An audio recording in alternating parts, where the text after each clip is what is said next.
Well, good evening, friends. Hello, hello, hello. Back again, back again. One more time. Yes, we've got all of these new documents coming out. So, yeah, here we are again. Hello, friends. Hope everybody's having a good night. The done one. Hello. Open, open, open. Time to get it going. Silent G, hello. How you doing? Hope you're still here. I'll give it a few minutes, let some notifications click in and stuff. I'm sure there's probably 100 people live. I was just over with Kane. I didn't know Kane was live with JJ, or I probably would have scheduled this for later. And then I saw he was live. So sorry, Kane. So sorry. Anyways, so yeah, we have a lot to get to. Tom Campbell, hello. Welcome in, everybody. Yes, yeah, it's a lot. It's a lot, huh? Quality Emerald, hello, how are you? Welcome on in. I feel bad. And I would have probably just pushed this back for later, but I didn't know he was live until after I already scheduled this. So I feel bad. I completely understand. If everybody's over there, I don't want to take away from Kane. Christy, hi, honey, how are you? Thanks for being here. Absolutely 13. Hello from New Zealand. Well, hello to you. Welcome, welcome. True Crime Unraveled. Hello. All right. So we got a lot to get to, friends. Please, I'd appreciate it. I'm sure many of us already know, but try and hold it in. I know it's going to be hard. Try and hold it in, right? I mean, I guess it doesn't matter, right? It's all wild at this point. Stacy, hi, how are you? Welcome in. Yeah, so, reading through some of this, obviously, especially when it comes to the text messages. Hang on, let me fix my stream here. Hang on, friends. I can't get into my chat. Let me figure this out. What's going on?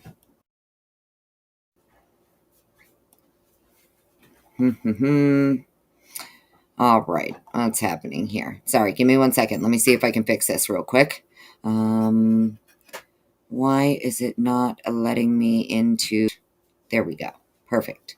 Okay. Perfect. All right. Let's get to it.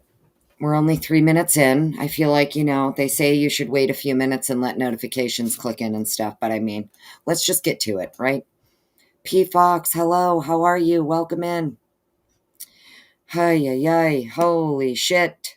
These text messages, Dylan and Bethany's text messages. Let's just get right to it. I'm not even wasting any time. This is absolutely insane.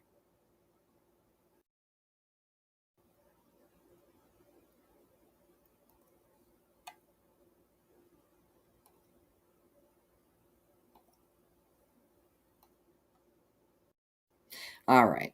Well, I was already, per usual, looking at things. Yeah. Okay. So we can go up here. Yep. Yelling this because of this and blah, blah, blah. And these are their standards of admissibility. Okay. Not going to waste time. I'm wasting no time this evening. We're just going to get on into it. If you are just joining chat, welcome on in. I'm wasting no time this evening. I'm in another window reading. Cannot see you if you join. Welcome in. Thank you for being here. Mods, if you're here, I appreciate you. If I have no mods here, fully expected because they're probably over at Cane's, which is totally fine. All right. Here. Redacted states motion in limine regarding messages and testimony. Oh, wait. Quick. Let me just get in the chat. How's my audio, guys? Would appreciate it. Before I even start reading this, let's make sure my audio is good because we all know around here what happens with my audio sometimes. So, don't want to waste anyone's time, want to get right to it. Hopefully my audio is good. As long as I can see like a couple of ones in the chat saying, yeah, you're good, bitch, I'll get to reading. You know what I mean?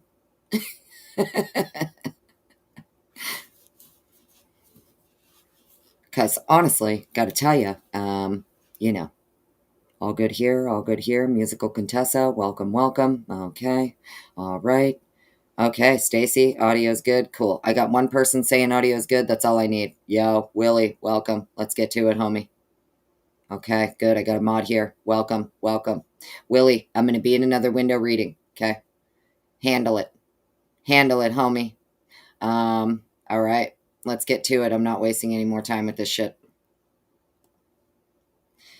Comes now, State of Idaho, by and through Latah County prosecuting attorney, respectfully moves the court for an order in limine, allowing the state to admit the text messages Dylan Mortensen on November 13th, 2022, and testimony from Dylan Morton and Bethany Funk regarding their conversations with each other on November 13th, 2022.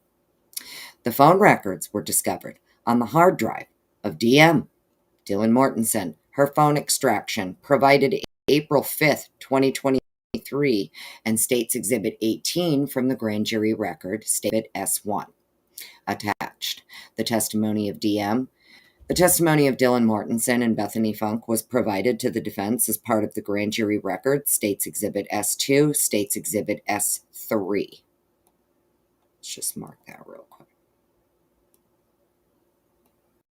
S2, S3. All right, standard of admissibility, blah, blah, blah. This is why we want to admit it. These are the reasons why we say we should. This is other Idaho rules of evidence. Another case do this. This is why we want it in. Thank you. Moving along.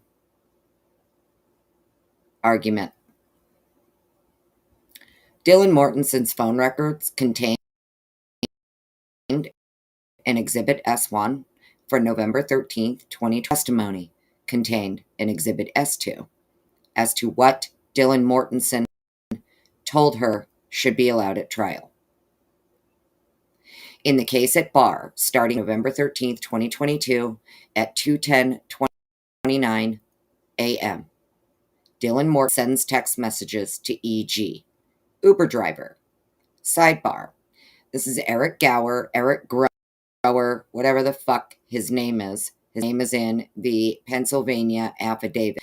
Eric Grower, Uber driver, private driver, also happens to be the exact same gentleman that dropped Kaylee and Maddie off at the home at approximately 1:58 a.m.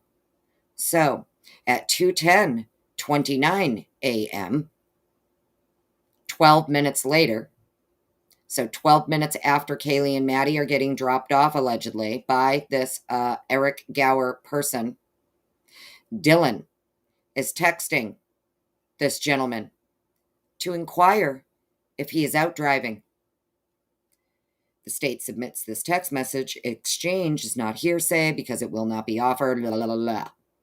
Instead, it would be offered to show a timeline. Dylan Mortensen. So where's the rest of the text messages between her and Mr. Grower here? A. B. Why is Dylan Mortensen texting this man? Okay, I've always been of the opinion, and this is purely my opinion, that when it comes to the 30-plus-year-old married man with a couple of kids at the time, I believe he had a toddler and a brand new baby, or baby on the way, something to that effect. Sidebar, extra sidebar, Eric Gower also happens to be the private driver of the girls who gave an interview saying that he lived approximately 1,200 feet from Brian Kohberger. Interesting. So Dylan Mortensen here is texting approximately 12 minutes after Kaylee and Maddie are dropped off. The same person who dropped them off, and this same person just happens to live 1,200 feet from Brian Christopher Kohberger. Interesting. And why is she texting him? This is a 30-something-year-old man, married man with children. Right? Just saying, these are just my thoughts and opinions. I'm just throwing it out there as I read this. So where are the rest of the text messages between her and Gower? Did he respond? Did he answer back? Did he go pick her up? Did he come visit? Did he come over for a booty call? What happened? Where's the rest of it? Because this is not the full context. None of this is the full context of the text messages. Dylan Mortensen was awake and texting at 2:10:29 a.m. That's all you get. She's awake and texting at 2:10:29 in the morning. Apparently with this Eric Gower person. Don't know who else. From 4:19:07 to 4:21:50, Dylan Mortensen attempts to call Bethany, Xana, Kaylee, and Maddie, but not Ethan. All of these calls went unanswered. So she's calling all of the girls, but she's not calling Ethan at 4:19 to 4:21. Isn't this right approximately around the time the DoorDash has just arrived? Approximately 4 a.m., right? 4:19 to 4:21. This is 2 minutes and 43 seconds. So for 2 minutes and 43 seconds, she is calling people and no one is answering. What prompted her to start calling people at 4:19 in the morning? What's happening at 4:19 in the morning? That all of a sudden, she's calling everyone in the house except Ethan. Okay. The records of these calls are not hearsay, as they do not meet the definition, blah, blah, blah, blah, blah. From 4:22:08 to 4:24:27, Dylan Mortensen and Bethany Funk send the following text messages. This all occurs in 2 minutes and 19 seconds. As you can see, I went through and marked it up, and with the help of Willie there. He and I were on the phone going through it earlier, I was just losing my shit. I 3-way called Lana. I was like, you better answer the goddamn phone. We're doing a 3-way call right now, and we're reading all these goddamn text messages.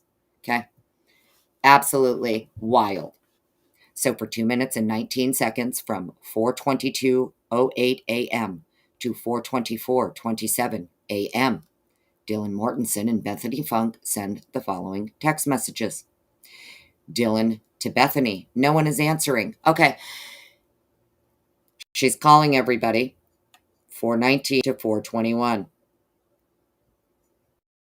Then she texts Bethany. No one's answering. So there's text messages here clearly to Bethany at some point where Bethany is telling her, call people or something. And now she has texted Bethany back saying no one is answering. And then she texts Bethany again. I'm really confused right now. Then she texts Kaylee to say, Kaylee, what is going on? And then Bethany says to Dylan, yeah, dude, what the fuck? Right? Because there's text messages, obviously, right? DM is saying, I'm really confused right now. Bethany's saying, yeah, dude, what the F? But what are you really confused about? Well, Bethany tells Dylan Xana was wearing all black. And Dylan says, I'm freaking out right now. And then Dylan says, no, it's like a ski mask almost. And Bethany says, shut the fuck up. Actually? And Dylan says, like he had her spelling all messed up here. Drunk text. I have written in here what I believe this text is supposed to say, and this is purely my opinion. I feel like I attempted to decipher what the text is supposed to say, and I typed it here. She says, like he had some biff over his forehead and little ND mouth. I think what it's supposed to say, this is Dylan Bethany, is like she had something over her head and mouth. Because Dylan is saying, no, it's like a ski mask. Okay?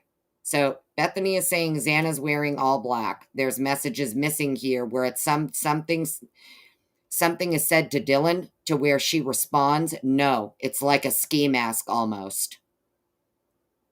And Bethany is like, shut the F up. Bethany says, actually, meaning like, actually, are you serious? Right? And Dylan responds like he had some diff biff over his forehead and little ND mouth. I think she was trying to say like she had, Dylan's, we've seen some of her other testimony. She's like he didn't say anything like to me at all. I think what she was trying to say is like she had something over her head and mouth. Then Dylan says again to Bethany, Bethany, I'm not kidding. I am so freaked out. Bethany says, so am I. Dylan says, my phone is going to die. Fuck. Bethany says, come to my room. Bethany says, run. Bethany says, down here. Let me come back over to chat. What do you guys think about what we're reading here, what we're seeing here? Obviously, we don't have the full context of these text messages. I'm fully aware of that.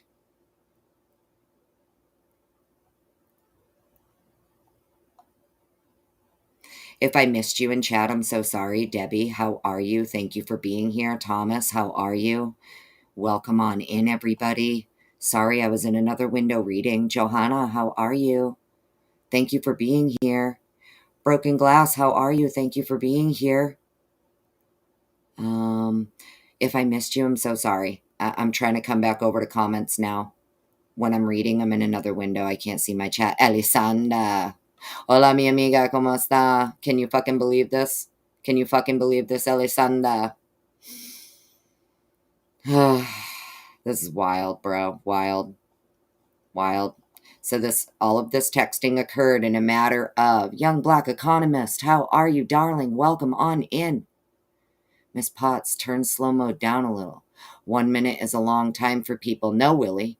I'm not going to turn it down because when I have it at 20 or 30 seconds, people are slamming comments in, dude, every 20 seconds, and then I can't keep up with my chat and read people's comments. Sorry, guys. You're just going to have to wait your 60 seconds, damn it. Have some patience, friends. Bree Sully, hello. Welcome in. How are you? Appreciate everybody being here. Delby, formerly Tie Knots, how are you? Welcome on in. I don't know that it's meant to confuse, to be honest with you. I look at it from trust me, I'm looking at it from a couple of different ways. I'm not looking at it linear. But what we are looking at here is something that is submitted by the state. We're not getting it in full context. Obviously, there's text messages missing. Obviously, that's clear to see. Okie Granny, how are you? What this does show is that at 4 o'clock in the morning, doesn't sound like anybody's sleeping, right? At the very least, what it sounds like is that at approximately, let me go back and look at this here. Okay. So at approximately 4:19 to 4:21 a.m., something has alerted Dylan that she needs to start calling all of her roommates. Okay? And the problem is, for this 2 minutes and 43 seconds, no one's answering. Oddly, she isn't attempting to call Ethan at all, right? So something has occurred between 4:19 and 4:21 a.m. Now, this would be the time period that your alleged suspect vehicle 1 is seen speeding away, leaving at a high rate of speed, coincidentally, right? And then when you get to their actual text messages, all of this is occurring in 2 minutes and 19 seconds, and clearly we're missing context, right? Because in between this, Xana was wearing all black. Bethany. This is Bethany, by the way. Let's just highlight here. So, is telling Dylan Xana was wearing all black. Okay? And then Dylan is saying, no, it's like a ski mask almost. So we're missing context, right? I personally believe that this text message here, when Bethany is saying, like, shut the fuck up, actually, are you being serious, right? To Dylan, Dylan is texting her back saying, like, she had something over her head and mouth. And if you take this into context, something is occurring. 4:19, right? We were told she was woken up at approximately 4 a.m. to what sounded like Kaylee playing with the dog, right? Approximately 4 a.m. She's awoken to what she thinks is Kaylee playing with the dog. But then she also is saying she saw Kaylee going up and down the stairs, right? And we know that after these text messages end with each other for this 4:24 a.m., right? Well, now we know why Payne is the PCA was talking about how even though this suspect vehicle 1 fled at a high rate of speed at 4:20, they're putting the crime from 4:20 to 4:25 approximately, because these two girls are still texting each other after suspect vehicle 1 has left, and they are telling each other that Xana was wearing all black, looks like something over and mouth that looks like a ski mask. None of it's talking about a guy in the house. I just saw a guy in the house.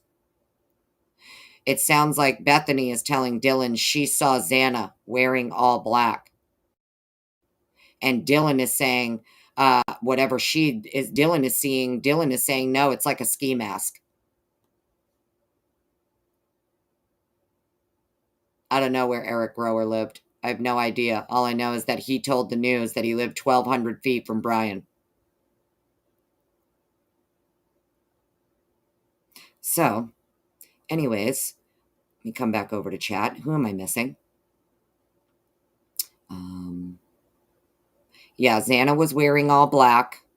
Bethany is the one who's telling Dylan this. I don't know how Bethany, I don't know exactly how if Bethany's on the first floor. Bethany is seeing Dylan Bethany is telling Dylan that she's seeing Xana wearing all black. And these text messages are occurring in 2 minutes and 19 seconds from 4:22 to 4:24.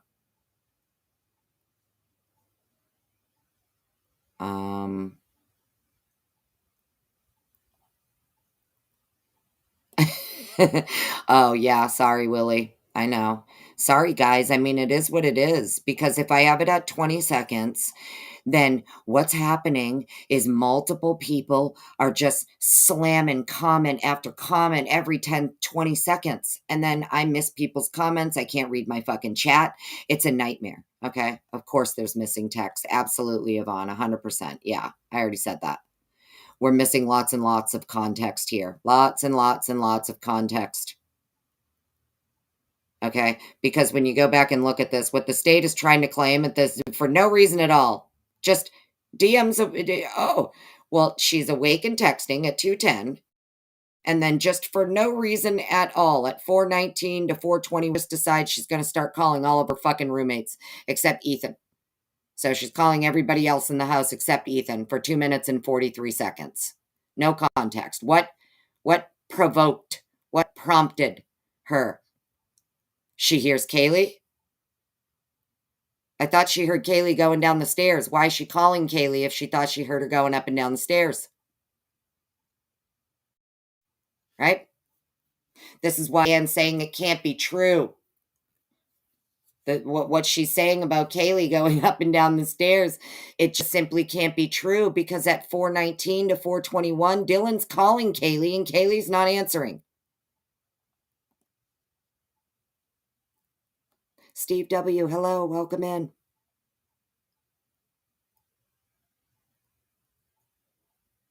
So, interesting. It's very, very interesting. Yeah. It's very, very strange. Not exactly sure why. Now, I could be wrong. Like I said, This is just my interpretation of what I think Dylan was trying to text. And because she's drunk, whatever, you know, when you're trying to wasted, you're typing your words all in wrong, right? I think if we were to put this in context, what's being said here, there is some text message to Bethany. She's saying, I'm really confused. Bethany saying, well, Xana was wearing black.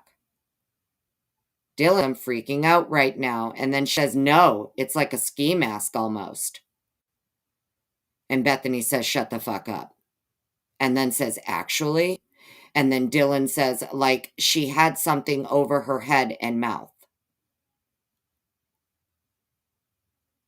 Or maybe it's like she had something, over her head and mouth, I think is what it's supposed to say. That's purely my speculation and just my guess based on the context of the text messages and what's being said. Now, as we get further down, friends, let's continue. There's more. So now, here, what we find out. Oh, wait, she does call Ethan at 4:24:39. My bad. She's calling all the girls first at 4:24:39. So this is 12 seconds after texting Bethany. She's calling Ethan. The call goes unanswered. Then Dylan Mortensen, Bethany Funk continued to text at 4:24:58. So 19 seconds later, Dylan Mortensen texts Bethany saying, I'm screwed though. And Bethany responds 18 seconds later saying, I know, but it's better than being alone. Right? So now, why are they texting each other if Dylan went downstairs? Come to my room, run down here. Dylan clearly didn't run downstairs to the room because now her and Bethany are still texting each other. And Dylan is texting Bethany, screwed though. And Bethany responds, yeah, I know, but it's better than being alone. And then another 2 minutes and 31 seconds after Dylan texts Bethany saying, I'm screwed, she starts calling Kaylee Gonzalez. The call goes unanswered. Approximately 1 minute later, Dylan Mortensen calls Xana. Call unanswered. 3 minutes, 13 seconds later, Dylan Mortensen at 4:32 a.m. sends a text to Kaylee Gonzalez. Please answer. Then that's it. Then we get this wide gap, and it doesn't start again till 10:23 a.m. The next morning, Dylan Mortensen sends the following text message. Dylan Mortensen to Kaylee, please answer. Again, please answer. DM to Dylan to Maddie, are you up? Dylan to Kaylee, are you up? Then again, I wrote a little note over here. Weren't we told everyone slept until just before the 911 call? Well, the 911 call wasn't made until 11:58 a.m. and at 10:23 in the morning, Dylan is awake texting people. Only Kaylee and Maddie. Okay? 10:23 a.m. She's texting only Kaylee and Maddie.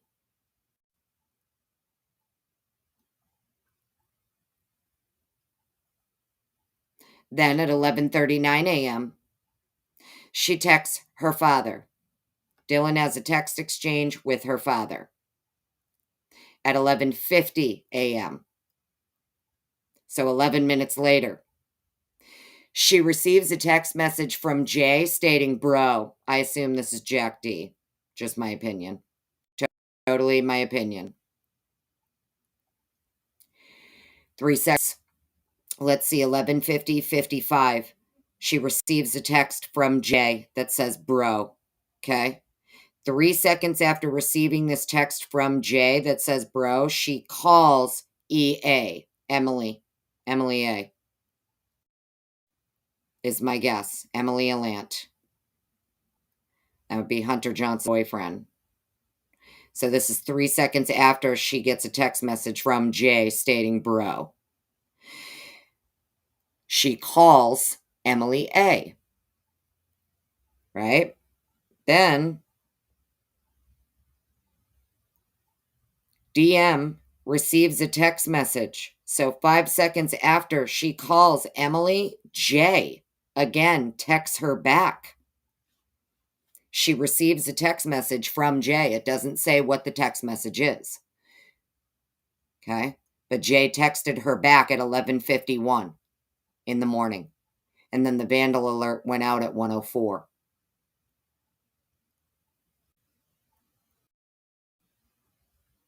So this is really interesting.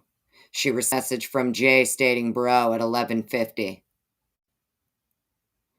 Then at 11:50 and 55 seconds is when Jay's texting her. At 11:50 and 58 seconds, she's calling Emily Alant. And then at 11:51 and 1 second, Jay is texting her back.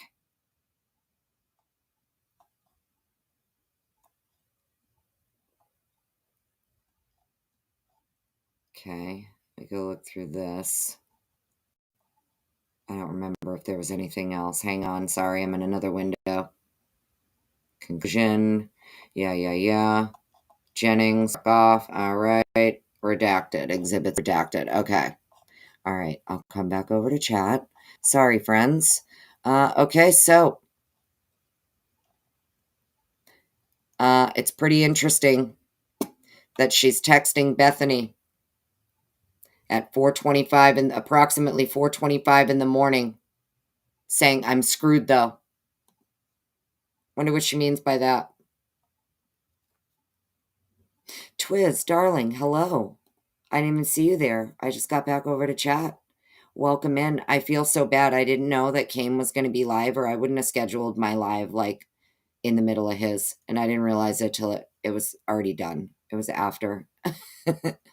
So I hope Kane isn't too mad. I feel bad. Oh, yeah, they have all the text messages. I have no doubt about it. We're only getting this because this is, when you hear people talk about cherry picking, this is right here, the definition of cherry picking. Because if they wanted you to see the text messages in their full context, they would have included Bethany's text messages from the forensic download of her phone. They'd be able to show you a linear pattern here of the timeline, right? So you're getting cherry picked what the state wants you to see. But the good thing about this is, the opening the door doctrine, right? Well, now that the state has opened the door for the text messages to be introduced, I understand the state thinks, oh, we just want to introduce them limited. Well, I mean, maybe that's what you want to do, but you've now opened the door for all the text messages. Opening the door is a double-edged sword. So, if they wanted to be able to use these text messages to corroborate a timeline, well, that's okay. You've now opened the door for these text messages. So, now you can get them in their full context. That's how I look at it. This is not all they have for text messages. This is just what they selected out of the text messages in the timeline that they wanted to include in their motion. This is not the full account. Because there's nothing here in the context of, okay, so at 2:10 in the morning, Dylan's awake, texting Eric Gower, right? DM was awake and texting at 2:10:29 a.m. And then with absolutely no context or reasoning at all, from 4:19 to 4:21, she's calling everybody. for 2 minutes and 43 seconds. And then sends these text messages between her and Bethany, and then calls Ethan. Calls all the girls first. Her and Bethany do all this texting with each other, and then she calls Ethan. Interesting.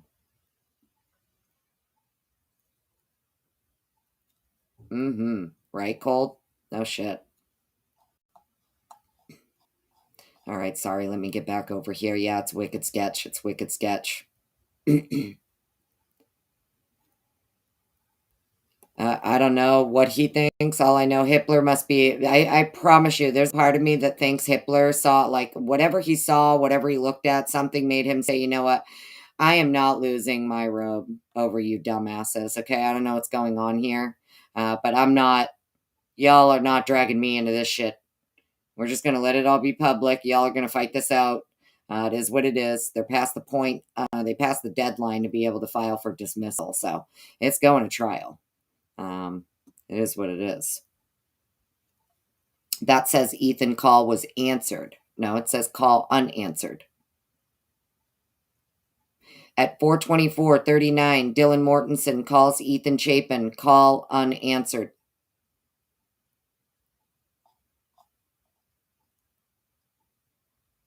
Well, Eric is interesting. It's very interesting that she is texting the private driver of Kaylee and Maddie 12 minutes after Kaylee and Maddie are dropped off to ask him if he's out driving. It's very interesting when you think about it, right? Why is she texting him?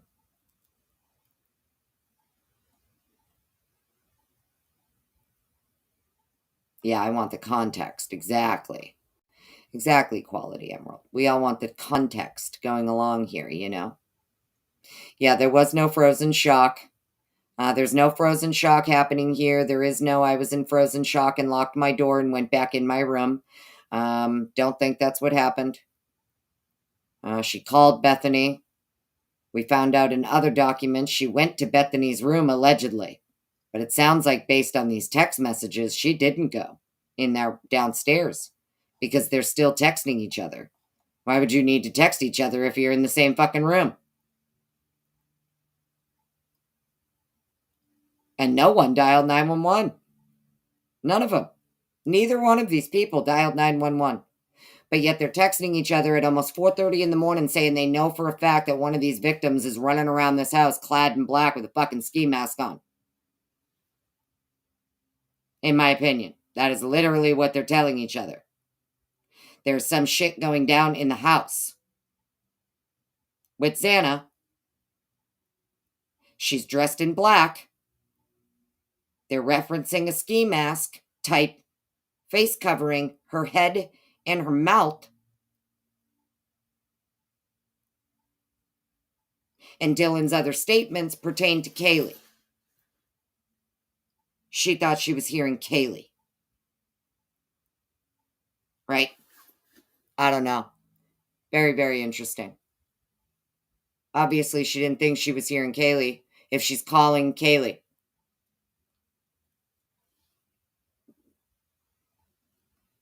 I don't know. Maybe she thought she heard Kaylee. That's why she's calling her. It's just very strange to me. Something has, at 4:19 in the morning, she's popped up and started calling everybody. Very interesting. Yeah, and then law enforcement uses the whole dressed in all black, right? Clad in black. When you have Bethany over here telling Dylan Xana was wearing all black. And Dylan is telling Bethany, no, it's like a ski mask. And then Dylan, in her drunken state, is trying to type what she's seeing or what she saw. And in my opinion, I think what she was trying to type here is like she had something over her head and mouth. And then Dylan says to Bethany, I'm not kidding. I'm so freaked out. Very, very interesting.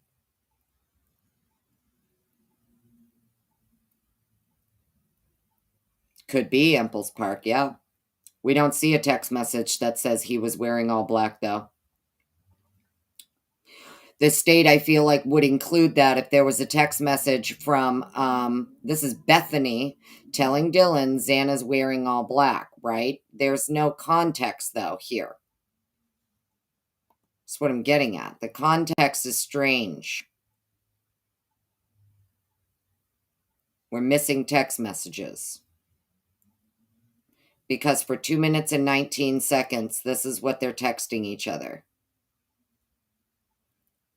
So something's happening where Dylan starts calling everybody at 4:19 to 4:21. She calls all the girls first. Then she texts Bethany. They're texting each other back and forth.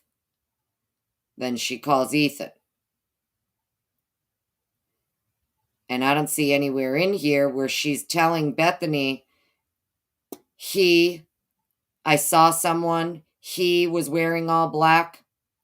And then Bethany is answering back, no, Xana was wearing all black.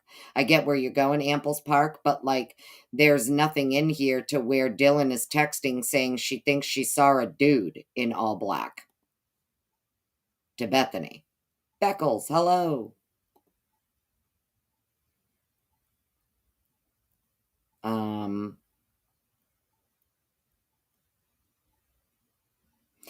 I mean, doctored, no, Laresia. Cherry-picked, yes. I don't think it's doctored. I think it's cherry-picked. And the reason it's cherry-picked is because if they give you the full context, I'm under the impression that Dylan and Bethany here are talking about whatever's going on in this damn house with people. There's somebody running around in a ski mask in all black, and it doesn't appear to be a guy. Or if there is conversation about men also being in the house, running around in all black and ski masks, it's been left out of this document here. Not to say they don't have it, it's just they're not including it. The state's only going to give what they need here. They're not going to give they're not just going to give you the whole dump of her phone. You know what I mean?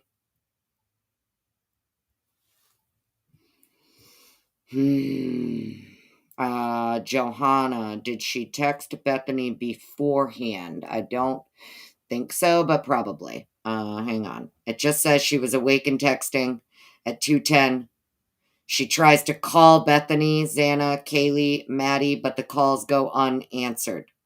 So from 4:19 to 4:21, for 2 minutes and 43 seconds, she's calling everyone except Ethan, but including Bethany. No one's answering. And then that's when she starts to text Bethany. They exchange all of these text messages, and then that's when finally she calls Ethan.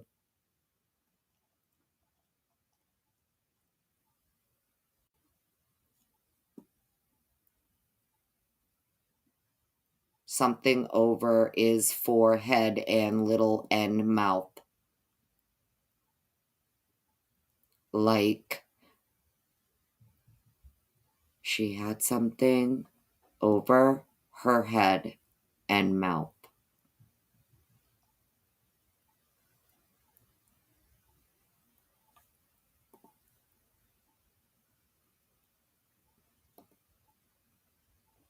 Official, how you doing?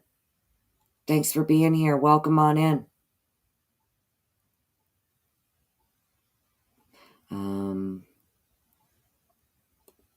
Get over here to comment. Sorry, guys. Heard SC say that one of DM's texts to be if it sounds like someone is unaliving them was in the grand jury trial. What do you mean, Daniel? You heard SC say that one of Dylan Mortenson's texts to BF was it sounds like someone is unaliving them. It was in the grand jury.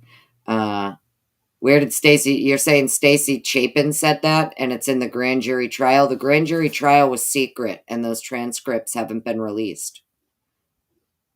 So where did Stacy Chapin say that? I never seen that before. I don't know. I've never heard Stacy Chapin say that. Yeah, exactly. Right. Exactly, Tammy. Agree. Wayne B., how are you? Thanks for being here. Yeah, I know, right? Let's see all their phone movements. How did she know to text BF after no one answered? Yeah, I don't know. So the dog started barking at 4:17. I don't remember.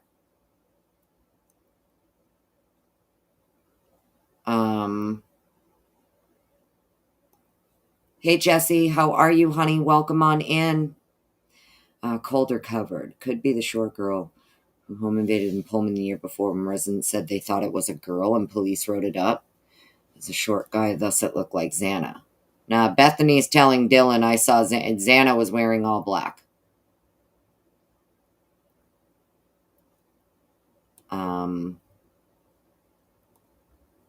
Yeah, I don't think anybody passed out. If you want my honest opinion, I don't believe they went to sleep. You're getting a very limited context here of what actually occurred. This is not the full scope of the text messages of Dylan, Bethany, Xana, Ethan, Kaylee, or Maddie. This is not the full scope. I'm not sure. Dylan, no idea. I mean, Steve G, right, that said something about, and he did say that he learned each other. They were awake and texting each other. Oh, gotcha. Steve Gonzalez, if that was released. Okay. So how did he get access to grand jury materials that's under?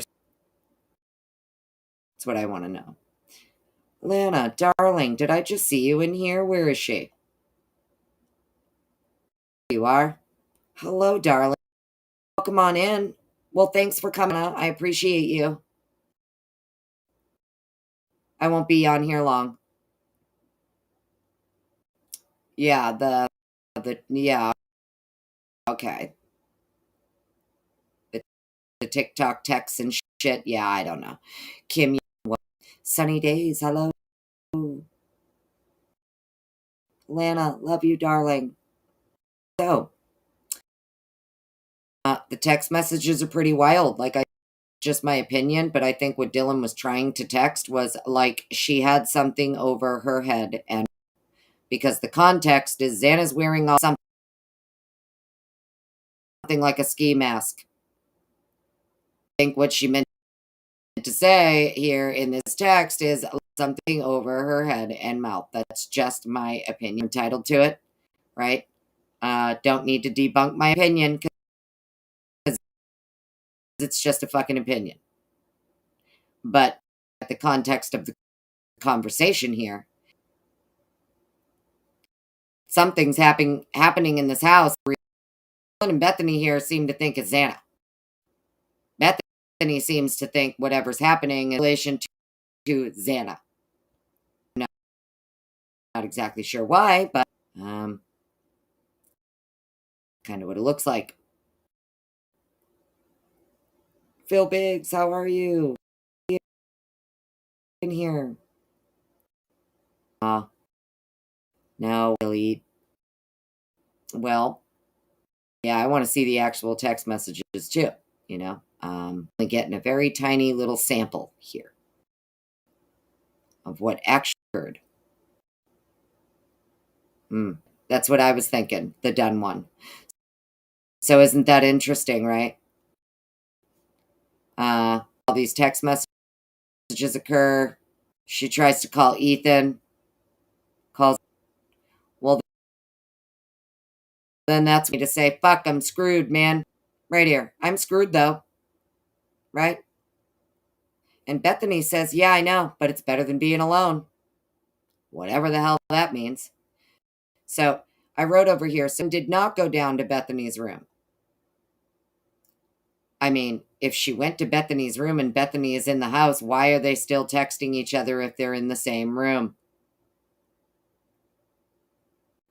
Or did she run somewhere else to hide? Not down into Bethany's room? Did she go to another room to hide? Did she go hide in the golf club room? I don't know. Did she hide in the bathroom downstairs? Make a break for it? Right? I have no idea. But Bethany is telling her, come to my room, run down here. And then, for whatever reason, Dylan calls Ethan instead and then proceeds to text Bethany, I'm screwed. And Bethany says, yeah, I know. Right? And then at 4:27 a.m., she calls Kaylee. Right? Approximately 1 minute later, she calls Xana. 3 minutes later, she sends a text to Kaylee saying, please answer. And then nothing. From 32:57, so from approximately 4:33 a.m. to 10:23 a.m., we have no context for that missing 6 hours. And then when she wakes up at 10:23 a.m. or whatever the next morning, not when she woke up, just the next morning, she starts sending the following text messages to Gonzalez, Mogan, then Gonzalez. So she's only at this point texting Kaylee and Maddie. She's not texting Ethan and Xana. And then she calls her dad. She texts her dad. So she calls Kaylee, Maddie, Kaylee, right? She starts texting Kaylee first, please answer. Maddie, are you up? Then Kaylee, are you up? Then by 11:39, she has a text exchange with her father. So let's see. 10:23, 23, 11:39:09. So approximately 1 hour, 16 minutes passes. So hour and 16 minutes go by from the time she allegedly last text Kaylee, are you up? To having a text exchange with her father. It's not disclosed what that exchange is. And then 11 minutes later, she receives a text message from Jay stating bro. I'm assuming this is Jack D.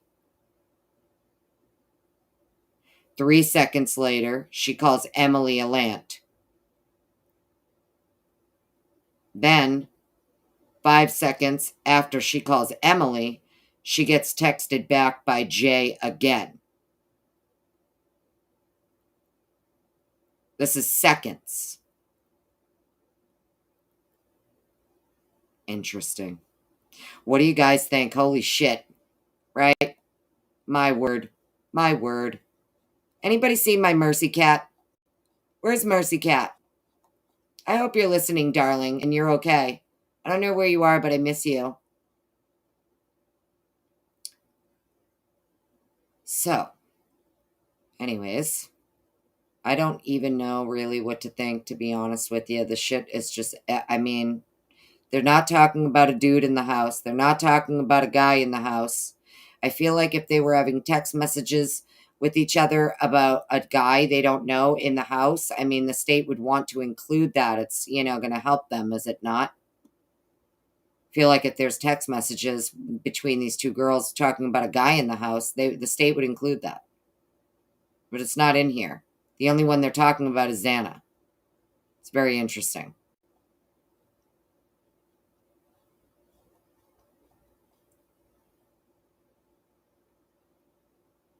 Yeah. Establishing an alibi, whatever the case may be. I don't know what she's doing. It's going to be really interesting, though, when we find out the full context of some of these text exchanges, not just from this cherry-picked, part of Dylan's phone. Notice they're using Dylan's forensic download, but Bethany's testimony. is what the state wants to put in here. Where's Bethany's text? How come you don't want to put Bethany's text messages in? I mean, it's interesting, no? How come you don't want to put Kaylee's text messages in? Right? Why don't you want the full context of the text? Why are there missing texts? Why are we getting partial context here? I get it. They're going to save it for trial. I have no idea what they're doing. I just know that what they've done here is they opened the door to be able to talk about the text messages, and it's not just going to be in this limited scope, in my opinion. Because now you get to expand on this. The defense gets to go through this and say, well, wait a minute. What do you mean? What do you mean she's screwed? Why is she screwed at 4:25 a.m.? I know, but it's better than being alone. I don't know what that means. I'm screwed. I'm screwed, though. Did she try to go hide somewhere and thought they were going to find her?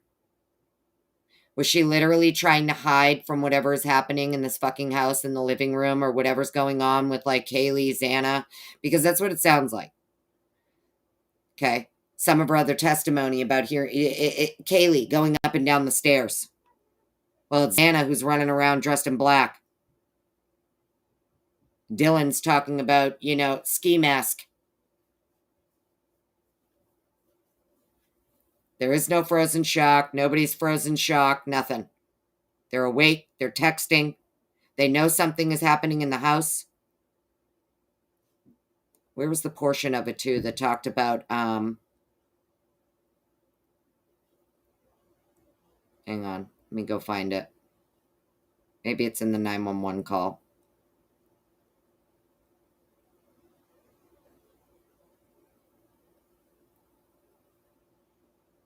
I think it's maybe in the document for the 911 call. Willie, me and you were talking about it earlier, right? Where they're both talking about how freaked out they are. Oh, that's right. We just read it in their text messages, Annie, get it together. In their text messages, they're talking about how freaked out they are. See? I'm freaking out right now. Bethany, so am I. And then Dylan, my phone's gonna die. Fuck. Bethany, come to my room. Run down here. Okay? So what are they freaked out about? If they didn't see anything and they didn't hear anything and they were asleep. Because isn't that what we've been told? They didn't see anything, they didn't hear anything, and they were just asleep. They slept through the whole thing. They heard nothing. What are you freaking out about then? Why are you freaking out? You see Xana in all black and no, it's like a ski mask thing almost. Like she had something over her head and her mouth. Doesn't that make more sense than what's actually said here? Right? If you had to decipher Dylan's drunken text here, doesn't it seem more in line with the context of what they're talking about? That what Dylan is trying to say is like she had something over her head and mouth. Yeah, this doesn't even include the Snapchats, nothing. You're right, sunny days, bingo. Exactly. You know?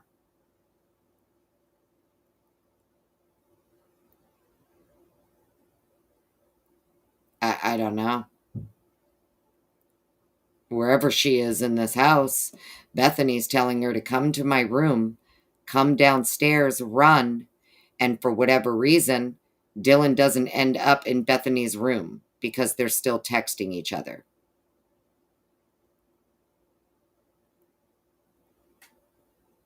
Yeah, I know. I don't know. Very weird. The driver is very weird. The whole driver situation's weird. She's texting him approximately 12 minutes after he drops off Kaylee and Maddie to, hey, what are you doing? Interesting. Yeah. That's what I figured too. I said, oh shit, maybe she ran into that little room with the golf clubs. Where, purely tinfoil hat conspiracy, where the door is, where the little hidden, you know, everybody knows me and the door, right? Maybe it would make sense if she's going to make a fucking run for it and run straight out of her room down those stairs. Why would she try and bolt around the corner and get all the way into Bethany's when she can just go straight into the golf club room, the empty room, and try and hide in there? Maybe that's why she's saying I'm screwed, though. Maybe she thought somebody was gonna come get her in there. Let's not forget, we're talking about a girl who already has previously disclosed that she's been having very lucid dreams of being chased and kidnapped since she was like in high school.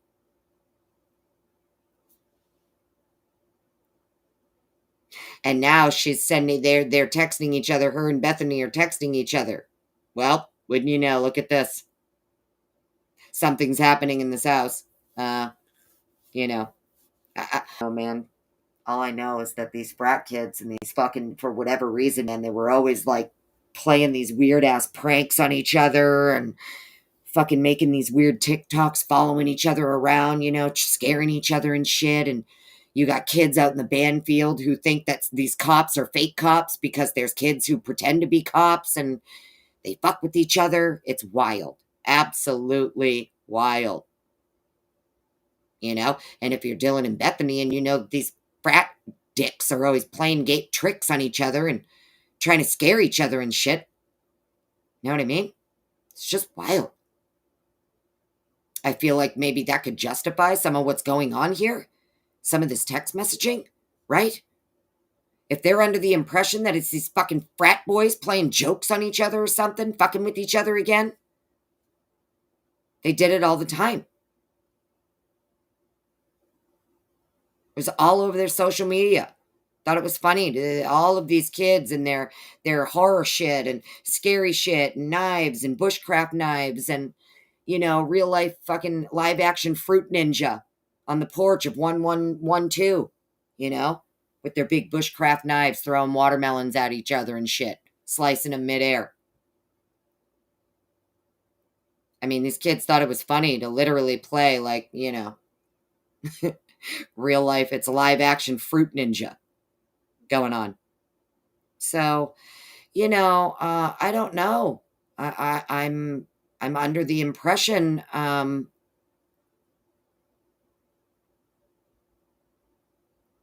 Bethany and Dylan here, think that something's happening where, like, maybe they thought at first it was a joke. Maybe they thought at first it's, oh God, it's just these guys fucking being loud again or playing with, I don't know. It's like the only justification I could come up with to. It's just insane. Mm.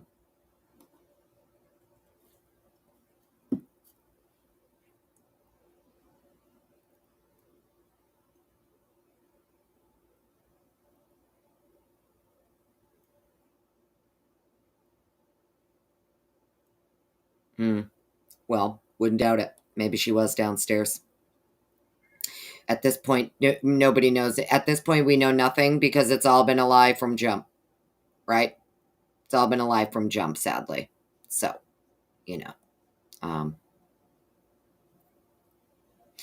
pretty crazy when you think about it. Okay, so now that we've gone through these text messages, think that we'll have a good grasp on this. Well, Jesse, it's funny that you mentioned Murphy because when you get, actually, let me leave this on the thing here, right? Because when we're looking at this timeline, after they're done texting, what did we know about Payne's little dog barking experiment there?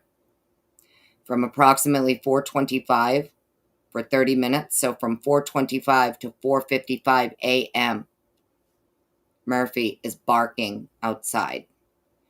I don't believe Murphy's just loose in the backyard. I believe he's on Kaylee's deck. And now when we're looking at these text messages here, well, wouldn't you know? It's happening around 4:25, right? 4:25 is when Dylan Texting Bethany. I'm screwed though. 4:24, Dylan's calling Ethan.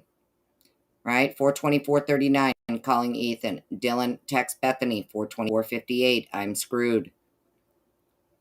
4:27 a.m., 2 minutes after texting Bethany, I'm screwed, she's calling Kaylee. So here's my thing. Notice they stop at 4:32:57. The dog's barking till 4:55. Who let the dog in? Because the dog wasn't just loose running around. He's outside barking for 30 minutes. I'm of the opinion the reason he's outside barking is because he's been put on the back deck. If we start putting everything into context here, and Maddie is supposedly in her room sleeping, and Kaylee is supposedly in her room with Murphy. Approximately 4 a.m., Dylan's allegedly woken up by the dog, right? She thinks she hears Kaylee playing with the dog. Well, when you go and you look up here, 4:19 a.m., she's calling Kaylee. She's calling Bethany. She's calling Xana. She's calling Madison. So she's hearing more than what she thinks is just Kaylee playing with the dog.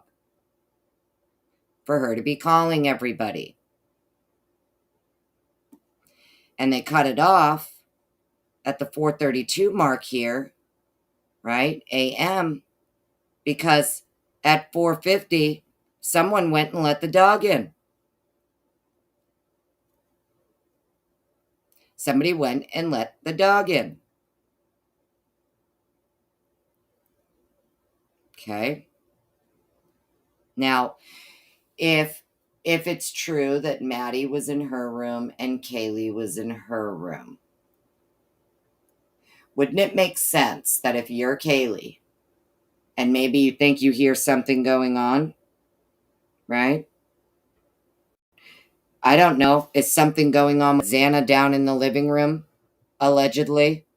It was Kaylee who yelled, "Someone's here," right? Correct?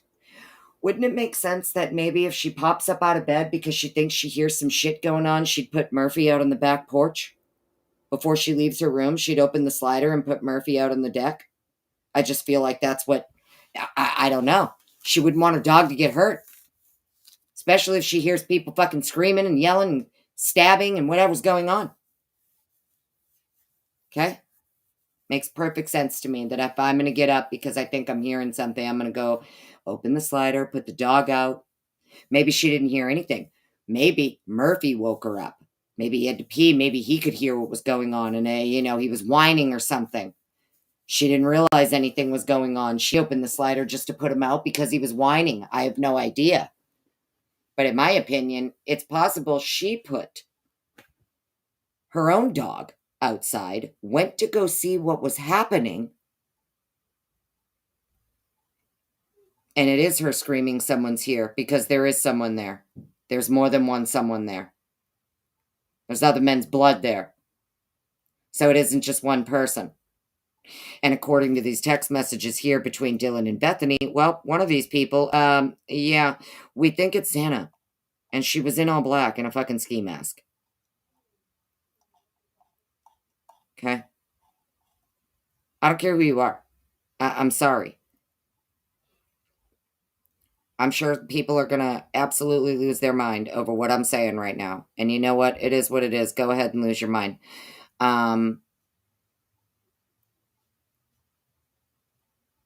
When you're looking at the context of what these girls are talking about,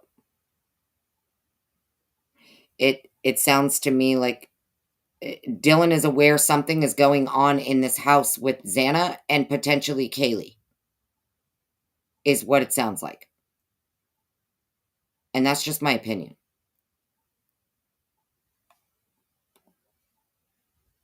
Hey, Joey.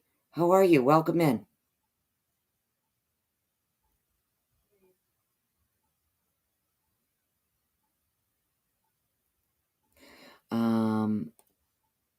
LaRisha. You used to have chronic nightmares. If you saw a mask and heard things, you'd be out the window, right? Yeah, no shit. Her window was right there, too. Her bedroom window. Why would she run downstairs when she could just climb right out of her damn bedroom window right there and run right out the back, right by Queen Road Apartments, right up into the back parking lot? Friday, how you doing? Welcome on in.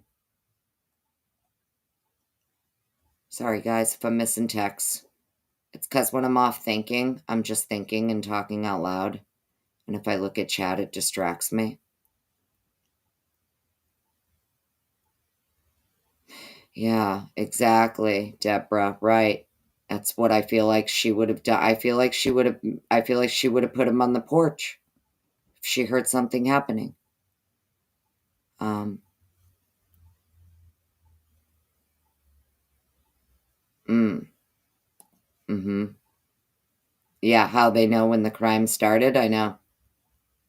Well, we're clearly not getting the full context. That's obvious. I don't know if he fled.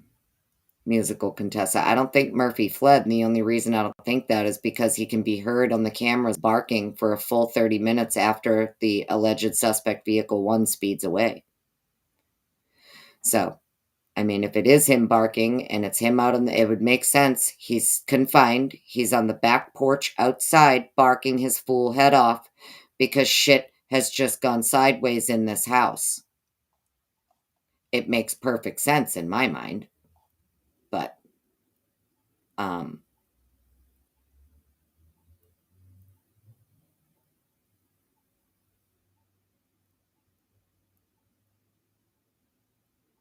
yeah, exactly. Out the window, run to the cops. I don't know. That's what I'm saying. You could run to your besties right down the street. You could run to anybody, call the cops, you know.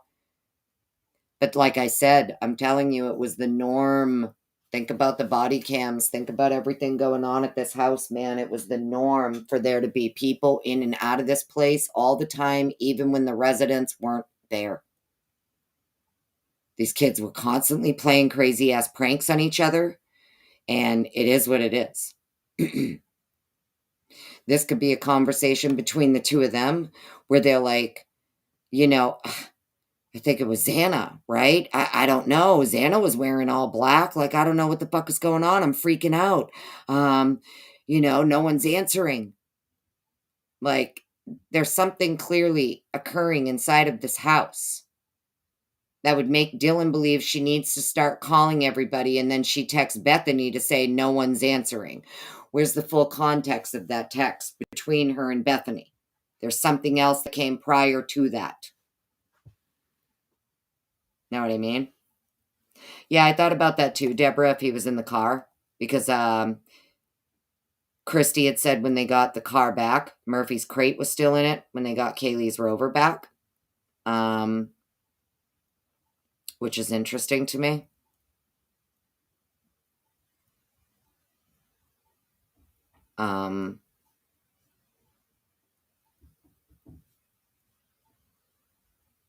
I mean, I guess there's the possibility he could be in the car. I just feel like she wouldn't leave him overnight in the car freezing. But that's just my opinion. I did think about that in the beginning. Maybe she had him in the crate inside the car, but it was pretty cold. I would hope that she didn't lock him in the crate in the car. I don't think she would have. She loved her dog. But, yeah, nothing was locked. Everything was wide open. The doors are open. This is what I mean. We know that by the time the cops get there and crime scene people show up, all the doors are wide open and shit. But,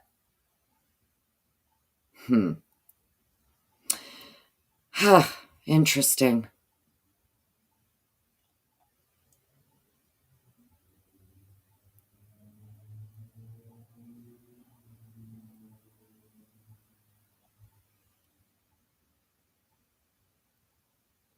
Right. Yeah, she's going to use the last of her phone battery to text and not call 911. Well, think about it. I'm just saying, look at it from both ways. These kids all know they play these fucked up pranks on each other, right? Why would she call 911? Makes sense she's calling everybody else to find out what the hell is going on. because she knows these kids are constantly fucking with each other. So you're not just going to immediately jump to 911 when you're used to this kind of stuff happening all the time and you're not really sure what's happening. You're not sure if they're just playing pranks on each other or what they're doing. Know what I mean? And it was the norm for people who did not live here to be in and out all hours of the night.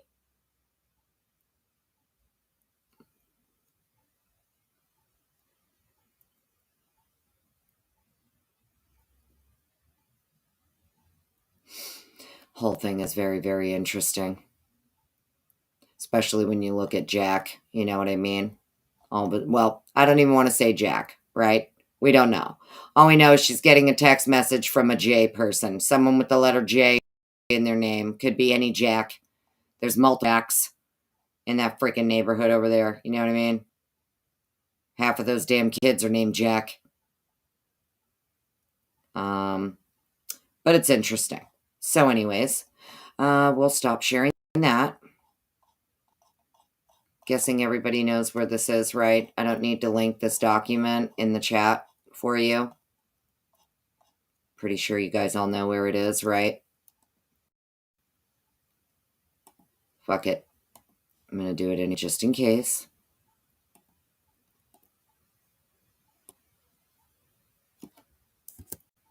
There you go. There's that. Let's stop sharing that. Let's go look at the 911 call in the transcript. It's diabolical. It's the only word I can think for it. It's absolutely diabolical.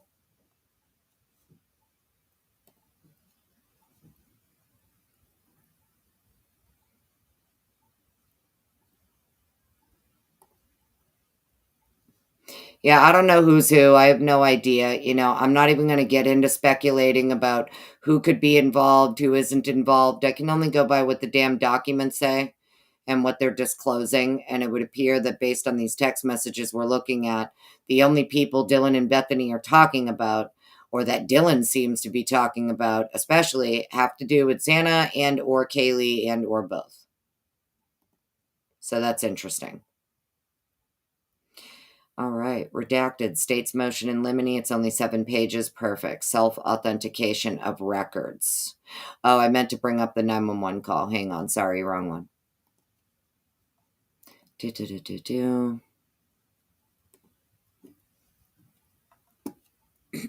14 pages.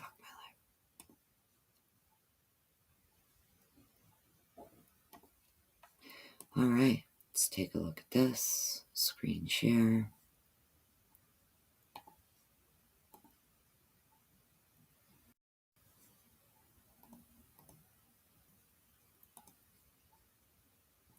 All right, make sure everybody can see this. Redacted states motion in limine for the 911 call. It went to Whitcomb.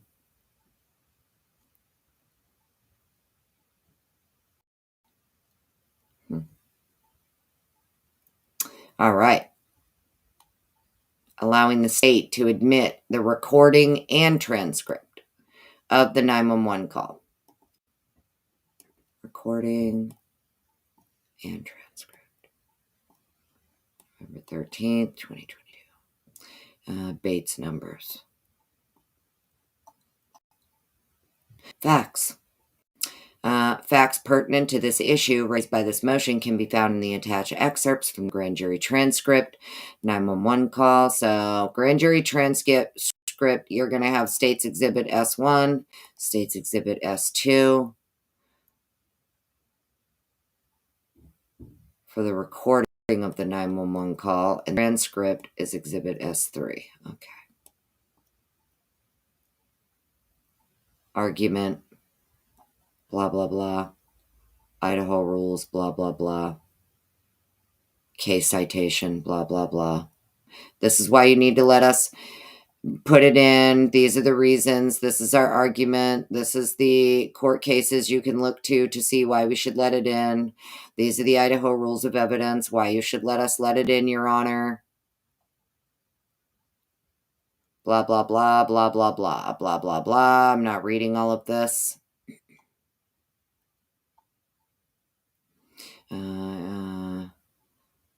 Okay, they're citing a case that has to do with an 8-year-old victim's statements to a paramedic during a 911 call.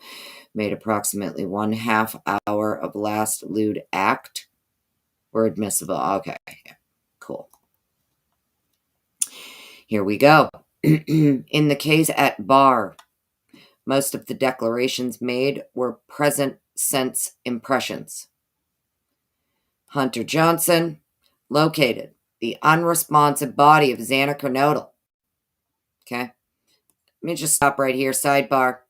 Remember when what's-her-face there, Ashley Banfield, said Hunter Johnson located Ethan, took his pulse? Whoops. Maybe he did locate Ethan, but according to the state here, Hunter Johnson located Xana. Just wanted to point that out. All right, case at bar. Most of the declarations made were present sense impressions. Hunter Johnson located the unresponsive body of Xana Kernodle and informed Bethany Funk and Dylan Mortensen to call 911. EA was present at the time. Now, this could be Emily Alant, obviously, with the Hunter Johnson, but there's a kid in the transcript who calls himself Evan when the call is being passed around, the phone's being passed around the highly contaminated crime scene, that all these kids are walking all over as they're passing the fucking phone around for the 911 call. EA could be the Evan person that's in the transcript. I don't know. I'm assuming it's Emily Alant, that she would be with her boyfriend Hunter, but that's just my opinion. Was present at the time. All declarants personally perceived the event, meaning they all saw Kernodle unresponsive. The majority of the declarations were describing to dispatcher Carolina Calvin what they were perceiving, meaning present sense impressions. Those statements relate to Kernodle being passed out and not waking up. Interesting. She's stabbed to death. You didn't notice the blood?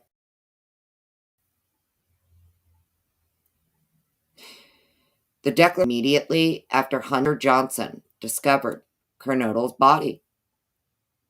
Some declarations made would also be considered excited utterances. Those statements include, "Oh, and they saw some man in their house last night. Yeah." As well as the heaving, breathing, and crying that can be heard throughout the call.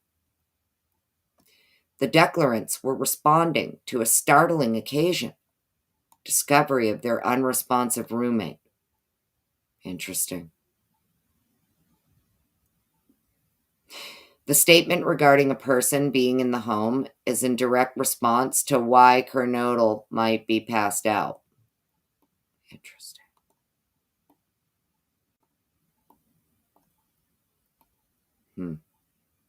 The statement regarding a person being in the home is in direct response to why Kernodle might be passed out. Interesting. All statements are made while the declarants are processing what is happening and were made before the opportunity to reflect and fabricate. Well, how the fuck would you know that?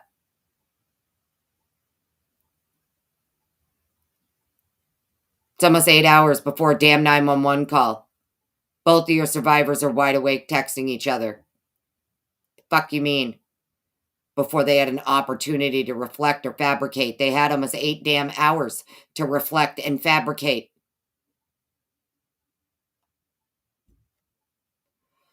Why Kernodle isn't conscious. Oh my God. So according to the state here, all of these statements are made while the declarants are processing what is happening. And these statements were made before there was an opportunity to reflect and fabricate why Kernodle is unconscious. Clearly, the statements of Bethany Funk, Dylan Mortensen, E.A., and Hunter Johnson, and the dispatcher, Caroline and Calvin, fall within the hearsay rule exception. Judge John Judge has already ruled the 911 call is not hearsay, and even if deemed hearsay, the exceptions for present sense impression and utterance apply. August 23rd, defendant moved to dismiss the grand jury indictment on the basis the motion was that the 911 call was improperly admitted as hearsay, cumulative, irrelevant, and improper attempt to bolster the witness testimony. Well, yeah, agree. Judge held as follows. Further, even if the 911 call is hearsay, the exceptions for present sense impression and excited utterance apply as the statements made by the callers, i.e., surviving roommates, Hunter Johnson, and another friend who had arrived, were made immediately after Hunter Johnson discovered Miss Kernodle's body and instructed the roommates to call 911. Rationale justifying the present sense impression exception is, quote, that the immediacy of the statement offers no opportunity for fabrication. Okay, whatever. Whatever you say, State of Idaho. Regarding the emotion in the callers' voices, Judge further held that the evidence was relevant as to why law enforcement was sent to 1122 King Road on November 13, 2022, as opposed to just EMS. When the call for an unconscious individual was made, when the call was for an unconscious individual. Judge further held that the evidence was relevant as to why law enforcement was sent, rather than just EMS. Interesting.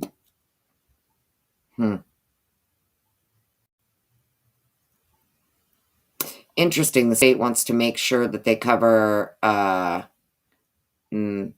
opposed to just EMS. Interesting.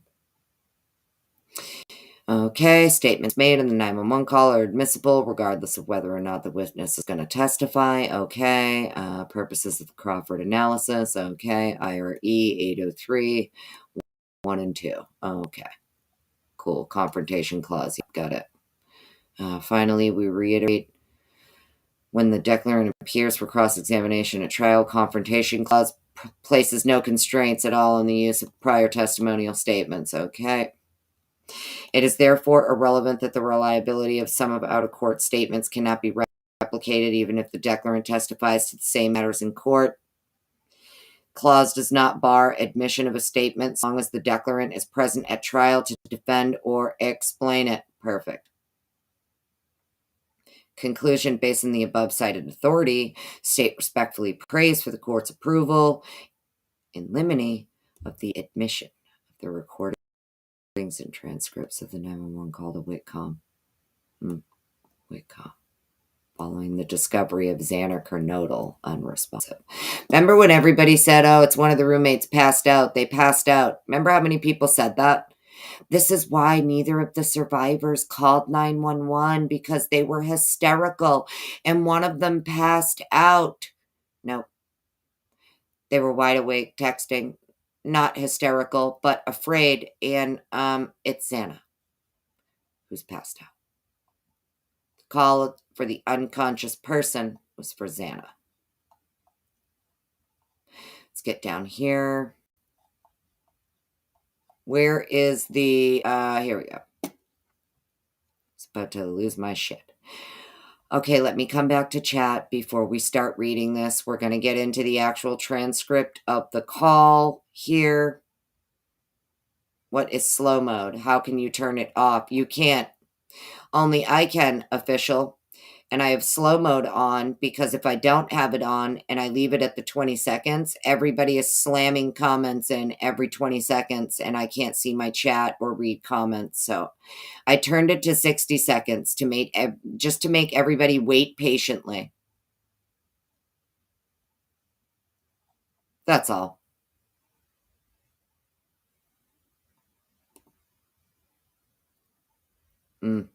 Right? Yeah, I know. This whole thing's wild. No one slept. Yeah, agreed. I'm even more baffled now. Missy Moo, how you doing, honey? Welcome on in. Thanks for being here. Echoes of Clarity. Hi, honey. Tinsel TQ. Hello. Sorry, guys. I was in another window reading. I couldn't see chat. Sorry. Where's Toes? I see Toes up in here. Toes, how you doing? Welcome. David Bird. Hello. Tarok. Hello. Welcome in, guys. Appreciate everybody.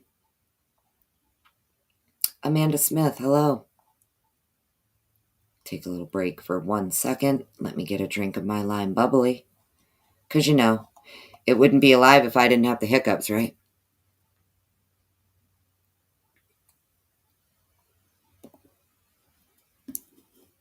Yeah, I know. Friday. It's wild. Hey, Justice. How you doing? Welcome. All right. Janet. Hi. How are you? Exactly. Right.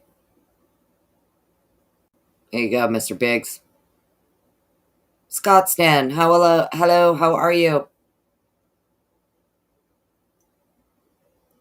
How would she know? I have no idea how Bethany would know. To be honest with you, I don't know how Bethany and Dylan both know Xana's description regarding dressed in all black or a ski mask or whatever. I have no idea what these two girls are seeing or hearing, but it's clear we're not getting the full context and there's lots of shit missing to get the full context. So, pretty interesting. All right.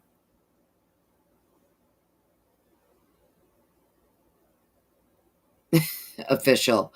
No, it's just wild. Like if I try to read my chat and I don't have slow mode on, I'm not going to see anybody's comments because it will literally just continue to fly right by and I won't get it. It is what it is. And I just don't like people feeling ignored.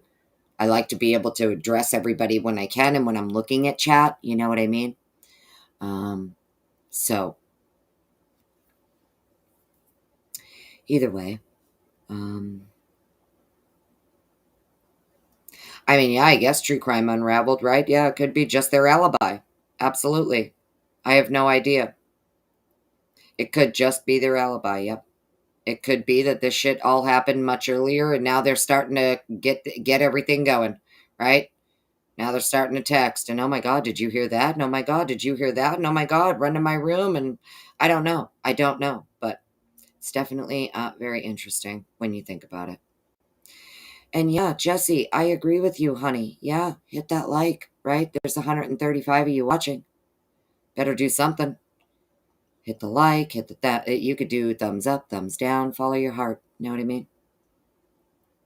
By the way, thank you, every single one of you who sent something to the Cash App for reading all those goddamn documents. 8 hours of reading documents the other day.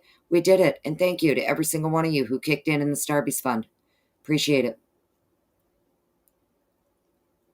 All right. Yeah. Blood going down. Yeah. Down towards the downstairs. Right. Mm-hmm. Allegedly, there's a lone perpetrator who's allegedly left out the slider. And yet, for some reason, the defense is mentioning this blood droplet that's going down, second to first floor, meaning your perpetrator is not coming up the stairs when the blood is being deposited. Your perpetrator's going down the stairs and depositing the blood. And they're going to know by the angle of the blood, how it splattered, what angle it hit the railing at, all that shit. Whether or not this person was running down the stairs or coming up the stairs and all that, they'll know all that. Pretty wild. All right. Let's get over to this here. So we have our little chart. Okay. 911 call. So Q is going to be dispatch. Q1 is some man. I guess Hunter Johnson. Q2 is woman 1. Q3, man 1. Q4, man 2. Q5, man 3. Hang on. 1, 2, 3, 4. 4 men, 5 men.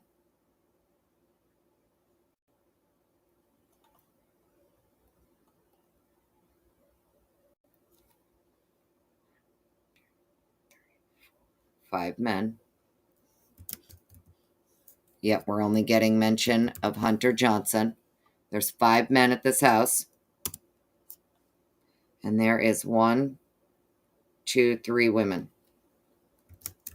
Well, we know the 3 women are going to be BF, DM, probably Emily Allant. I'll go with Emily Allant. 5 men. Hunter Johnson, whoever this quote fucking Evan kid is, could be the EA as well. Don't know. And 3 unknowns. Interesting.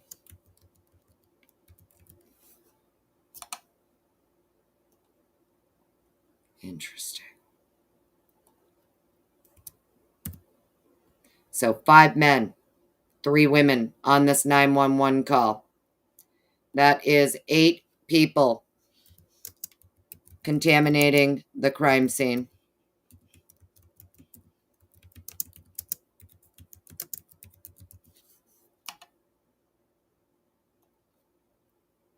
And yeah, I'll say it. Because as you go through the damn transcript here, what you're going to find is that, oh, well, oopsie poopsie, they're all passing the fucking phone around to each other. And the poor dispatcher has to tell them, stop passing the phone around. I need somebody to fucking cooperate here. So there's 8 people inside of this home. 5 of them are men.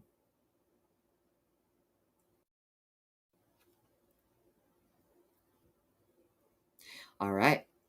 911, of your emergency. Hi, something is happening. Something happened in our house. We have, what's the address of your emergency? 1122. No, don't. What is the rest of the address? Oh, Kings Road. Okay. And is that a house or an apartment? It's a house. Can you repeat the address to make sure that I have it right? A1. A1 is woman 1. I'll talk to you guys. We live at the right, so we're right next to them. I need someone to repeat the address for verification. The address, 1122 King Road. And what's the phone number you're calling from? What's your phone number? Redacted. So A1 and A are giving a phone number. A1 and A are 2 women.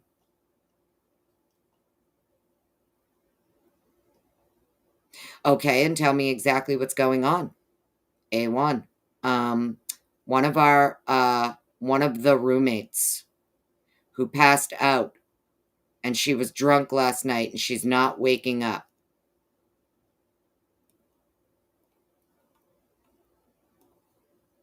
One of our roommates, they were going to say, and then stopped and said one of the roommates who passed out, and she was drunk last night and she's not waking up.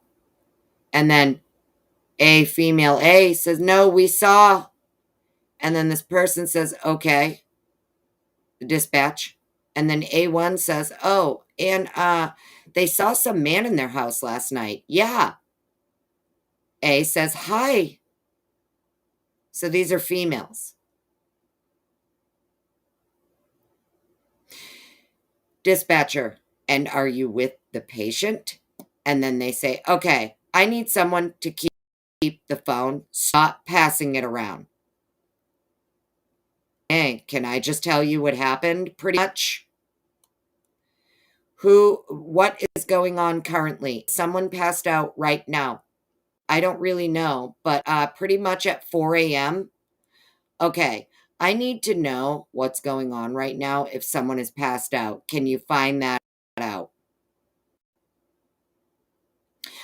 Yeah, I'll come on.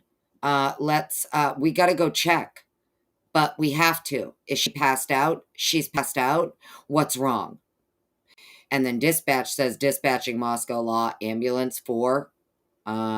And then the female says she's not waking up. Dispatcher says unconscious, 1122 King Road. Q1 grabs the dispatch, 70 is en route. Okay, one moment, I'm getting help, started that way. Female says, okay, maybe.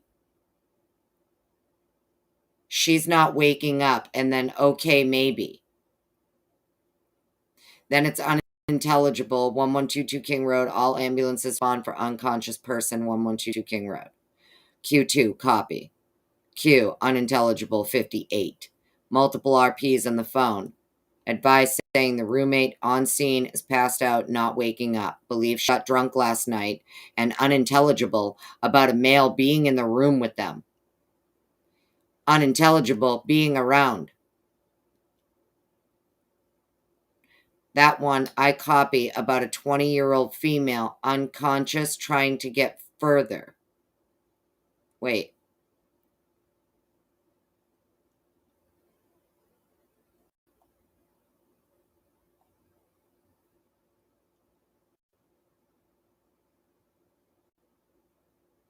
I don't know, but pretty much at 4 a.m. Dispatch stops her. Need to know what's going on. Is someone passed out? Find that out. She's not waking up. 70 en route. Okay, one moment. I'm going to get help started that way. And then female A says, okay, maybe.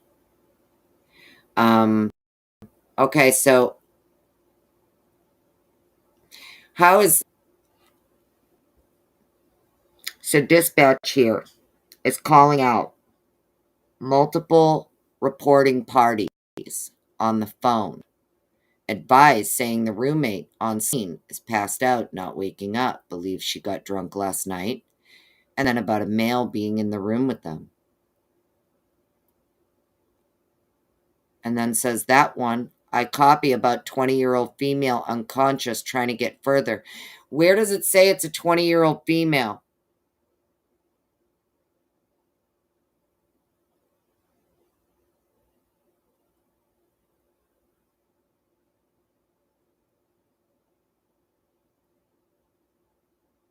Nowhere did anybody say a 20-year-old female. How does this dispatcher know it's a 20-year-old female?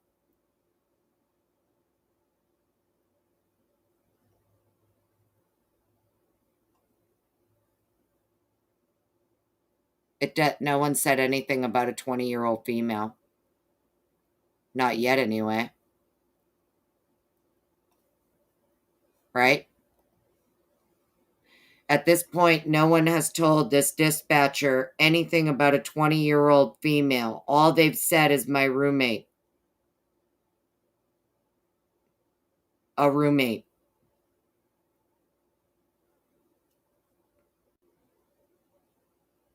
Right?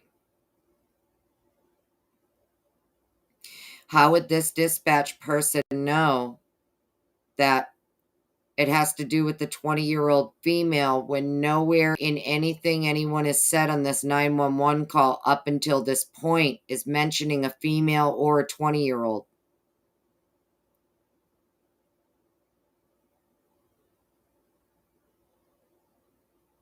This is the 911 call, Steve.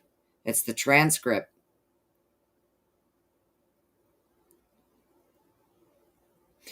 Yeah, that's what I'm thinking, Elisanda. Maybe we're missing a portion of it. I mean, I don't know. That's pretty weird. No, this is the transcript for the 911 call. Maybe it'll sound different when you hear it. Maybe it'll make sense when we actually hear it. But it's very interesting that nowhere up until this point was a 20-year-old girl mentioned.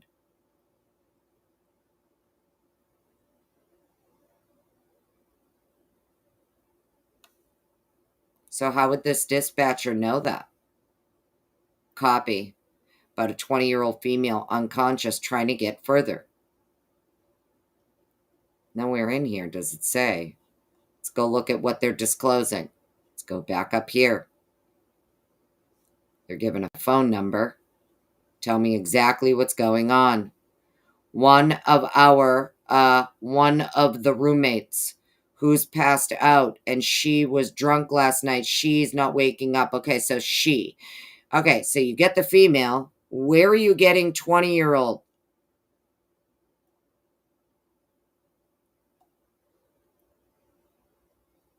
Yeah, I'll come. Come on, let's go. We got to go check.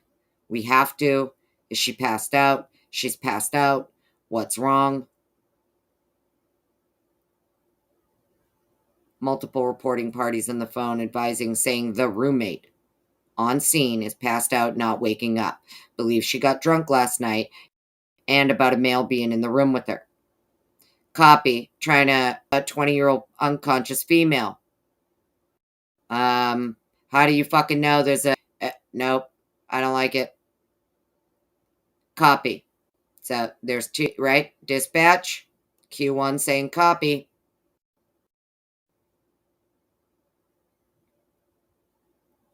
Email 2. Oh no. Okay. A2. Yeah. Yeah. It's Evan. Okay. Okay. And how old is she? She's 20. 20, you said? Yes, 20 here. Do you want to talk to them? Okay. Hello? Hello? Okay. I need someone to stop passing the phone around because I've talked to 4 different people. This is the dispatcher. Evan. You go back up here. 20-year-old female unconscious trying to get further. Copy. Yeah. Yeah. It's Evan. Okay. Okay, and how old is she? She's 20. 20, you said? Yes, 20. Well, up until this point, no one told you it was a 20-year-old. So how do you know that already? How do you have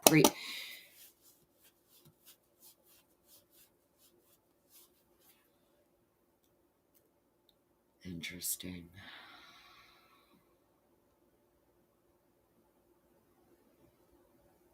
Okay. I need someone to stop passing the phone around because I've talked to 4 different people. Okay, sorry. They just gave me the phone. Is she breathing? Hello? Is she breathing? No. Okay. Unintelligible, en route. Bethany or Dylan, I need you to Bethany or Dylan, I need you to talking to them, okay? I can't talk to them. I need you to talk to them. Okay, hello? Okay. I have already sent the ambulance and law enforcement. Stay on the line. Okay. Is there a defibrillator available? Send someone to get it now and tell me when you have it. Units responding, RP is advising. Then it's unintelligible. The patient is not conscious, not breathing, unintelligible. Okay, if there is a defibrillator available, send someone to get it now and tell me when you have it. We don't have one. Unconscious, not breathing? Do you have a defibrillator? Yep. Yes, we have one. But are you talking to the officer? Yes. Okay, I'm going to let you go since he's there with you and can help you. Okay, thank you. Bye. Okay, Moscow 46 out. Who's 46? Who's badge? Moscow 46 out. Interesting.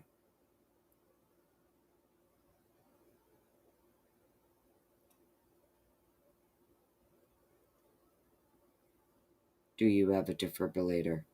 Okay, so female A or whoever this person is asking the cops when they arrive.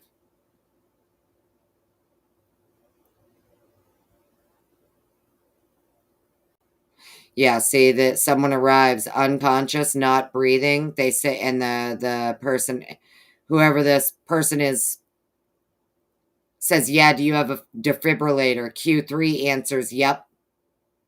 And then whoever is on the phone with the dispatch says, yes, we have one. And then dispatch says, but are you talking to the officer? And this person answers back and says, yes.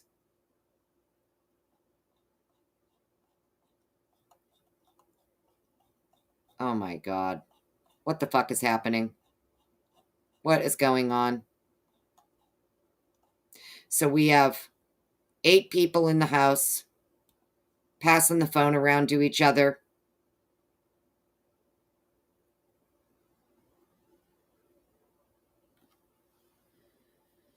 Oh my God. How does this dispatch person or whoever is, trying to, what's happening here that they already know it's a 20-year-old female when no one has disclosed the age of the female at any point in that call prior for this person to know it's a 20-year-old? How do they know that?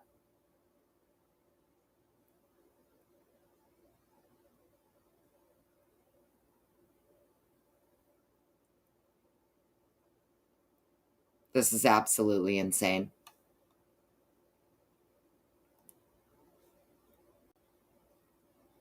Let's go look at this again. Can I just tell you what happened pretty much? Interesting. It's female A. Let's go look at our little chart here. A is just woman A. Interesting. So woman A is saying, can I just tell you what happened pretty much? Dispatch, what's going on currently? Is someone passed out right now? Female A. I don't really know, but pretty much at 4 a.m. What do you mean pretty much at 4 a.m.? What? So you're ready to just, yeah, pretty much that's what happened. Bing, bang, boom. Bing, bang, boom. Unconscious. This is what happened at 4 a.m. Oh boy, what's missing? What's missing from here? There's something, I don't know. Dispatch cuff too. I need to know what's going on right now.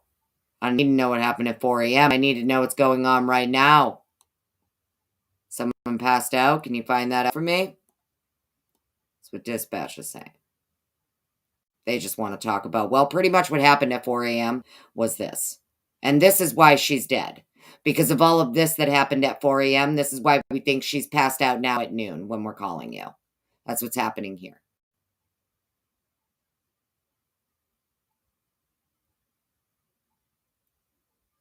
I don't know who woman A is any days. It doesn't say.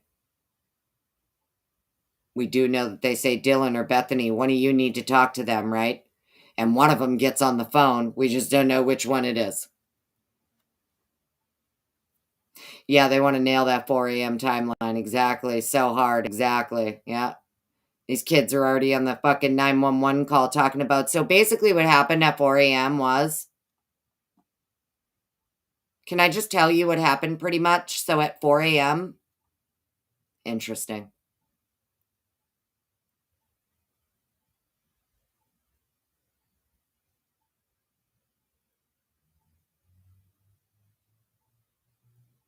And this is the.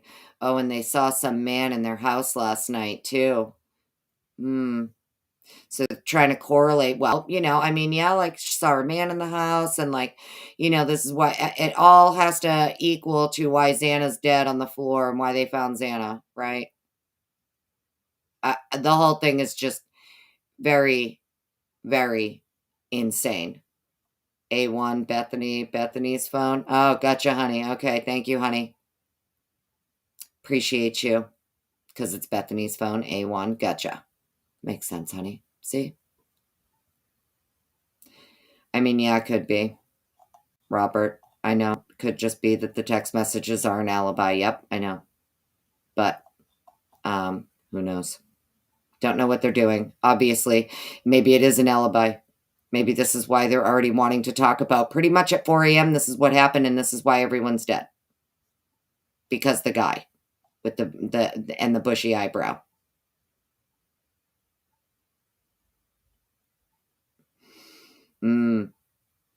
Right.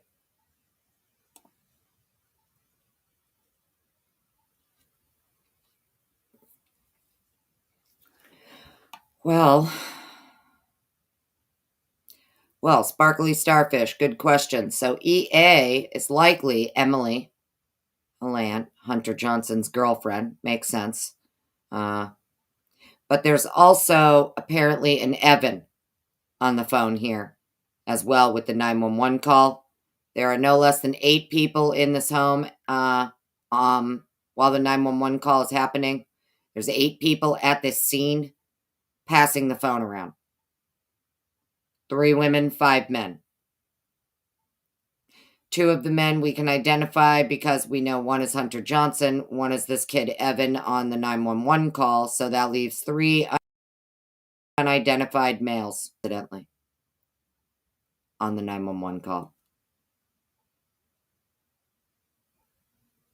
3 unknown males. Interesting.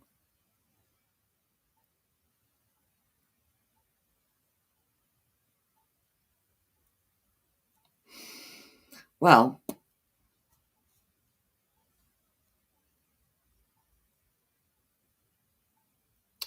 Sparkly Starfish, what do you mean, 2 E's? Oh, right, yeah, Evan and an Ethan, you mean? Is that what you mean, honey? Sorry, I'm getting tired. It's 11 o'clock at night. I'm beat.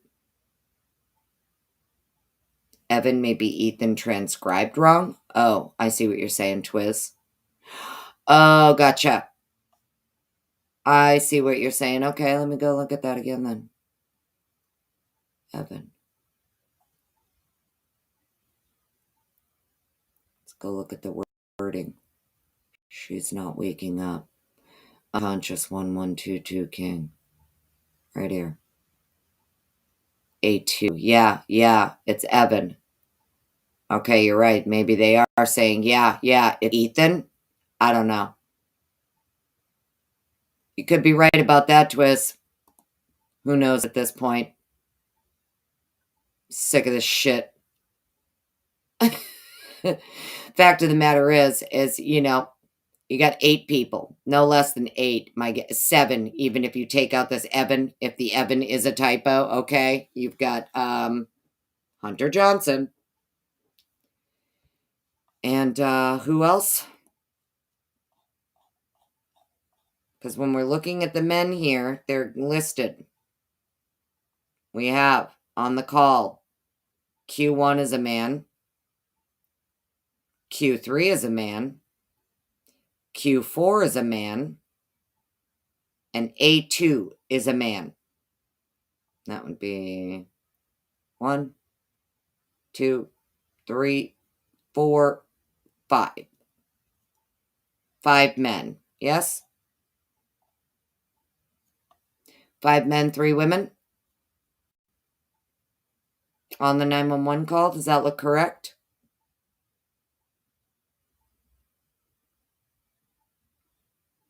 So, if they all went in, they're all looking around. I don't know. It sounds like at one point they're outside on the 911 call because somebody says, yeah, we have to go check. We have to go look. We have to go check. Maybe I don't know. Yeah, Deborah. Yeah, exactly. I know they probably just weren't on the 911 call. We know that Maisie and Hunter were called there, texted there, whatever, however they found out about it, I don't know. But even if they were there, they're not on the 911 call. They may just be people who stayed outside. I don't know. I'm not sure. Yeah, that's what I was thinking too, Thomas. I'm pretty sure EA is Emily. Makes sense if Hunter's going over. And Dylan was also calling Emily or texting, something like that. So at like 11 something in the morning, 11:50 in the morning. So very interesting.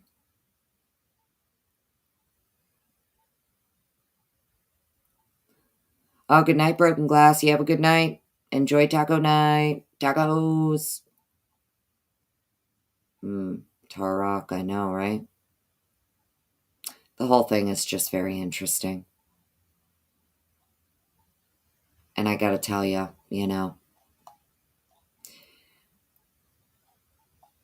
Someone on this 911 call wanted to make sure, hey, can I just like tell you what happened? So anyways, like, yeah, at 4 a.m. It's, oh boy. Oh boy. But anyways, so I know there's more. Let me go take a peek. Because I'm pretty sure one of these is like 30 pages, and I'm not doing that tonight. I think it is the motion to preclude the death penalty. Yeah, 30 pages. So what we're going to do is we're going to save this bad boy for tomorrow. I'll probably end up just going live tomorrow at some point, maybe early morning. Hang on. Damn it, I clicked on this. I shouldn't have. Hang on. Now I want to read it.